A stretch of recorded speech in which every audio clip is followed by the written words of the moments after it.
네, 잘 지내고 계셨지요? 오늘은 그 두 번째 한국 감리교회 역사와 관련된 두 번째 재미있는 시간입니다. 떠올려보면 과거 오순절 성령 강림 사건이 일어났을 때 그 사건이 어떻게 보면 기독교 역사의 시작이라고 말해도 크게 틀리지는 않을 것 같습니다. 그리고 이 교회의 출발을 알리는 오순절 성령 강림 사건에서 중요한 한 가지 현상이 성령이 불의 혀 같은 모양으로 임하시는데 제자들이 그때 어떤 일을 합니까? 입을 열어 방언으로 말하기를 시작합니다.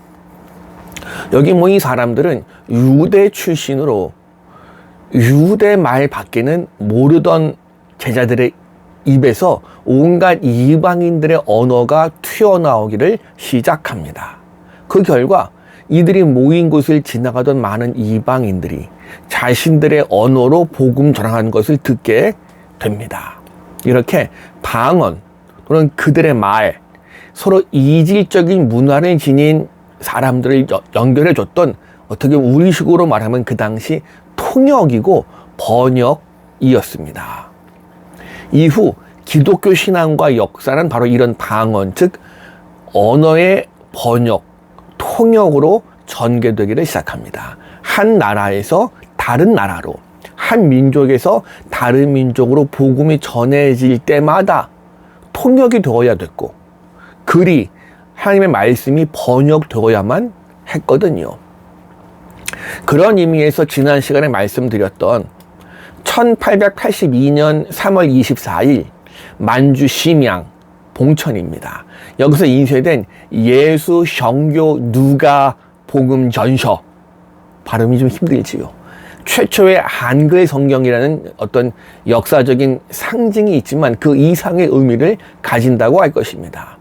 이 성경의 한글로의 번역은 하나님이 이제 우리말로 말씀하시기 시작한 말씀, 이 방언화의 시작이자 기독교가 이제 우리 문화 속에 뿌리내림의 시작이기도 했거든요.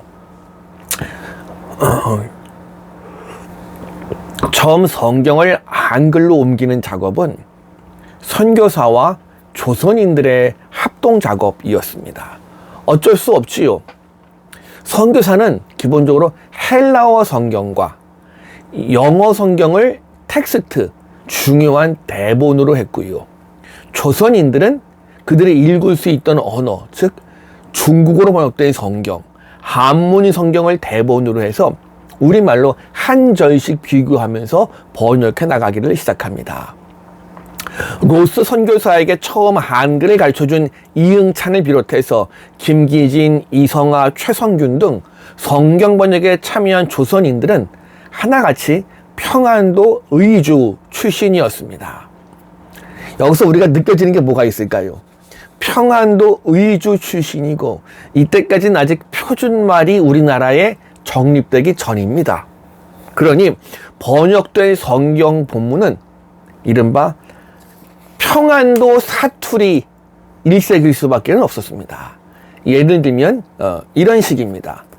보이실지 모르겠습니다. 아이고야, 이게 좌우 반전이 일어나서 읽을 수가 없게 돼버렸네요. 제가 읽어드리겠습니다. 누가복음 10장 21절이 이렇게 번역됐습니다. 당시여 예수 정신으로서 희락하여 가르되 아바니 편디의 주내 아바니를 칭찬하더니 이 일을 즐거운 자와 통달한 자의 개는 감추고 적자의 개 나타내었으니 셔난디라 아바니 이 같으면 아바니의 기뻐하는 바니이다. 죄송하지만 무슨 말인지 알아들으시겠습니까? 이게 100년 전 말이고 100년 전 사투리가 더 어려운데요. 여기 보면 아바니, 아바지고요. 오마니, 어머니고요.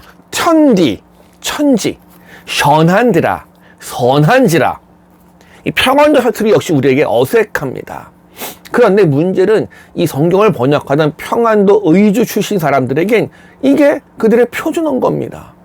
그들은 자신들의 고향 말을 자연스럽게 썼어요. 이건 어쩔 수 없는 겁니다. 왜냐하면 우리 예수님도요, 성경 우리가 읽다 보면 유대어로 말하지만 결정적인 순간에는 예수님의 고향 사투리였던 아람어가 튀어나오곤 합니다. 그 대표적인 아람어가 우리에게 잘 알려진 달리다굼, 에바다, 이런 게 그분의 고향 사투리였거든요. 자, 이거를 대충 다시 읽어보면 어떤 뜻이 됩니까? 당시의 예수, 그때의 예수께서 성신으로서 희락하여 가르되 성령으로 기뻐하시며 이르시되 천지의 주, 천지의 주제이신 내 아바니를 칭찬하더니 아버지여, 이것을 지혜롭고 슬기는 자들에게는 숨기시고 이 일을 즐거운 자와 통달한 자에게는 감추고 적자에게 나타내었으니 어린아이들에게 나타내심을 선한데라 감사하나이다. 이 같으면 옳소이다. 아바니에 기뻐하는 바니이다. 이렇게 된 것이 아버지의 뜻이니이다. 이렇게 서로 비교하면서 읽으면 좀 나은데 그냥 들으면 너무너무 어렵습니다.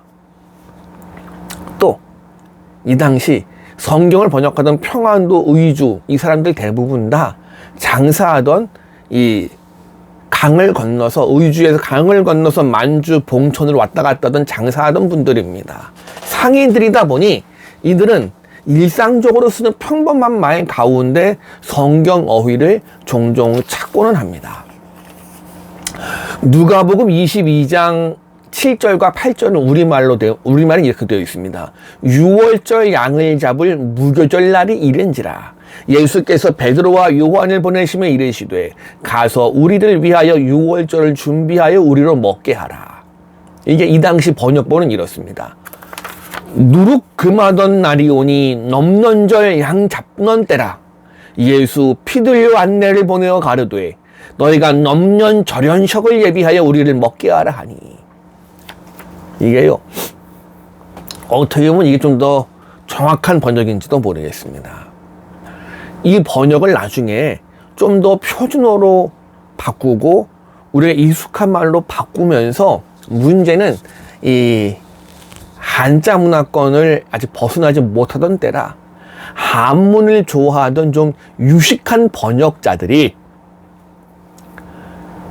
무교절, 유교절 이렇게 번역해 놨는데, 이 당시에는 원래는 무교절을 어떻게 번역했나 하면 누룩 금하던 날, 즉 누룩을 금하던 날, 무교절 맞잖아요. 누룩 금하던 날. 그 다음에 6월절을 이 당시에 어떻게 번역했냐면 염년절, 넘어가는 절. 자, 누룩 금하던 날, 넘는 날, 이게 훨씬 더 사실 쉬운 번역인지도 모르겠는데 우리에겐 그냥 어느새 무교절, 6월절이 더 익숙해지는 아이러니한 모습입니다.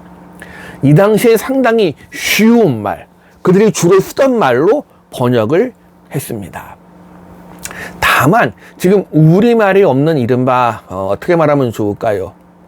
이 영어 발음, 베드로, 요한, 다윗, 이런 이름을 그들이 이 외국 발음 그대로 표현하면서 이렇게 번역합니다. 베드로는 피터잖아요. 피터, 피들.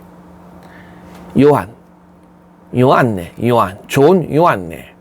다비드, 다빗. 이렇게 그들이 소리 나는 대로 번역해 놨습니다. 어떻게 보면 이게 더 정확한지도 모르겠습니다. 그 다음, 외래어와 우리말의 조합으로 만들어진 단어도 있었습니다. 지금 우리가 안식일이라고 쓰고 있는데 이 당시에는 사밧일 이렇게 번역해 놨습니다. 사밧. 안식일이 영어로 사밧입니다. 날짜 붙여서 사밧일 이렇게 해놨습니다. 또 세례, 영어로 baptism, 이거를 밥팀내 이렇게 들리는 대로 번역해 놓았습니다. 이러면서 점점 우리 전통에는 없던 기독교 용어들이 우리말로 번역되고 표기되면서 그 행위와 의미가 우리 종교 문화 속에, 기독교 문화 속에 들어오기를 시작합니다. 그 다음, 성경이 번역되는 과정에서, 자, 외국어, 한문이든 또는 뭐 헬라어 성경이건 영어 성경이건 이걸 우리말로 번역하는 이 외국어와 우리말, 조선어, 이 당시 서로 다른 언어가 만났잖아요. 쉽게 번역되는 부분도 있지만 막히는 부분도 생각보다 많았습니다. 그래서 그때마다 선교사들과 조선인 번역자들 사이에 토론과 논쟁이 상당히 치열하게 벌어지곤 했습니다. 대표적인 게 누가복음 18장 25절을 번역할 때입니다. 우리 성경에 이렇게 되어 있지요. 낙타가 바늘귀로 들어가는 것이 부자가 하나님 나라에 들어가는 것보다 쉬우니라. 여기서 어디서 부딪혔을까요? 바늘귀에서 부딪혔습니다. 선교사들이 주된 텍스트로 삼고 있던 영어 성경에는 Eye of Needle, 자, 바늘의 눈, 이 구멍, 영어로 그렇게 되어 있습니다. 바늘귀, Eye of Needle, 바늘 눈으로 되어 있는 겁니다. 자, 선교사들은 이 당시 상당히 보수적인 부분도 없지 않아 있었기 때문에 축자 영감서, 즉 있는 그대로의 번역을 요구합니다. 그래서 선교사들은 바늘 눈 이렇게 번역을 했어요. 조선인들은 이해가 안 가는 겁니다. 낙타가 바늘 눈으로 들어간다? 이 바늘 눈이 뭡니까? 모르겠는 겁니다. 선교사들이 그림을 그려줍니다. 바늘, 그리고 끝에 이제 조그만 구멍, 우리가 바늘귀. 조선인들, 이거 바늘귀입니다. 바늘귀, 우리말로. 근데 문제는 바늘귀를 영어로 직역하니까 ear of needle인 겁니다. 분명히 영어로는 eye of needle이어야 되는데 조선어를 그대로 번역해보니까 ear of needle. 선교사들이 절레절레. No. 왜? 영어 성경과 다르잖아. 왜 바늘을 바늘귀로 번역하는 거야? 이래서 상당히 치열한 논쟁이 벌어집니다.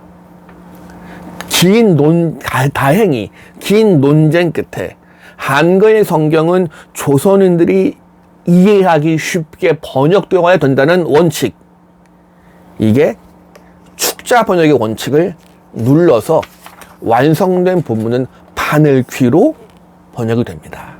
이 당시 성경 본문은 이렇습니다. 예수 보고 가리 되자물 있는 하나님의 나라에 나아감이 일려운디라. 약대 바늘귀여 나가 미부자 하느님의 나라에 나아간 것보다 오히려 쉽다 하니.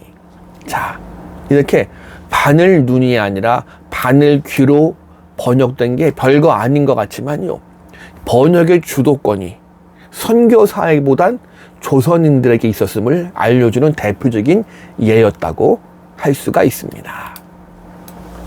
그리고 이 당시 번역본을 가만히 보면 띄어쓰기가 거의 안 돼 있습니다. 하긴 이때만 해도 아직 조선어 표준어 사전이라든가 이것들이 안 나왔을 때이기 때문에 이 띄어쓰기에 대한 개념이 없었습니다. 한문도 보면 띄어쓰기 없이 쭉쭉 이어서 나갔잖아요. 한글도 띄어쓰기가 이 당시에 안 돼 있었습니다. 그런데 유독 특정 단어가 나오면 그 단어 다음에 한 칸씩 반드시 띄었습니다. 어떤 건가 하면 하느님, 천부, 예수, 주, 그리스도입니다. 이런 단어만 나오면 예외 없이 한 칸씩 무조건 띄어 썼습니다. 이런 표현을 이른바 대두법 이렇게 이야기하는데, 이건 서양 문화권에서는 찾아볼 수 없는 동양 문화권에서만 볼 수 있는 독특한 표기법이었습니다. 전통적으로 띄어쓰기가 없는 중국이나 우리나라 옛 문헌을 보면 본문 중에 특별한 의미가 지닌 단어, 예를 들어서 황제나 왕을 지칭하는 단어가 나오면 단어 앞 혹은 뒤로 몇 칸씩 띄어쓰거나 아예 줄을 바꾸어서 새로 시작하는 이런 모습이 있었습니다. 그러면 중요한 단어가 한눈에 확 들어오잖아요. 이거는 별거 아닌 것 같지만 바로 그 중요한 단어를, 그 단어가 지칭하는 대상에 대한 최상의 경의를 표현하는 이 동양의 예법이라고 할 수가 있을 것 같습니다. 성경 번역자들 역시 이런 대두법을 채용해서 왕이나 황제 대신에 하느님, 예수, 그리스도 이런 단어만 나오면 무조건 한 칸씩 띄어써 버립니다. 그전까지는 왕이나 황제가 존경의 대상이었다면 성경에서 이제 왕이나 황제가 아니라 예수, 주, 그리스도, 하나님, 성령 이분들이 존경의 대상이 된 거지요. 즉 존경과 예배의 대상이 바뀌는 순간이었습니다. 근데 이런 대두법은, 이런 띄어쓰기 방법은 선교사들이 갖고 온 게 아니었고요. 이런 점에서 보면 초기 한글 번역 과정에서 조선인 번역자들이 상당히 중요한 역할을 했음을 우리가 알 수 있습니다. 이런 식으로 점점 기독교가 우리 문화 속에 뿌리 내리기를 시작합니다. 복음의 토착화? 이때부터 시작됐다고 봐야 되겠지요. 이런 의미에서 본다면 성경이 한글로 번역되는 사건, 별거 아닌 것 같지만 종교개혁이 일어나고 나서 라틴어 성경이 독일어로, 영어로 번역되는 사건이 이 문화의 흐름을 바꿔놓았듯이 외국어 성경이 한글 성경으로 번역되는 것은 이제 우리 문화와 우리 민족 속으로 들어오는 말씀의 성육신 사건이라고 말해도 과언이 아닙니다. 이렇게 보면 우리가 정말로 우리말 성경을 갖고 있다는 것이 얼마나 소중한 일인지 모릅니다. 이스라엘 민족에게는 야훼로 알려졌고 헬라인들에겐 데우스로, 영국인들에겐 갓, 중국인들에겐 상제, 상티 이렇게 계시되었던 성경의 그분이 우리 민족에겐 하나님 혹은 하느님 이렇게 나타나셔서 우리에게 말씀하시기를 시작하는 순간이 성경 번역의 순간이었습니다. 이렇게 하나님이 말씀 속에서 우리말로 말씀하시기 시작하니 이제 우리 민족이 우리말로 하나님 말씀을 듣고 읽을 수가 있게 된 거지요. 오순절날 예루살렘을 찾았던 수많은 이방인들이 각자 자기들의 말로 하나님의 말씀을 들었던 것처럼 말입니다. 그래서 사도행전 2장 11절은 이렇게 기록합니다. 우리가 다 우리의 각 언어로 하나님의 큰 일을 말함을 듣는도다. 그렇잖아요. 우리도 이제 우리 말로 하나님의 말씀하심을 듣게 되었습니다. 이게 우리나라에 처음 기독교가 들어오면서 있었던 정말로 중요한 한 가지 사건이었다고 말할 수가 있습니다. 오늘은 이 번역에 대해서 잠깐 이야기를 나누어 보았습니다. 감사합니다.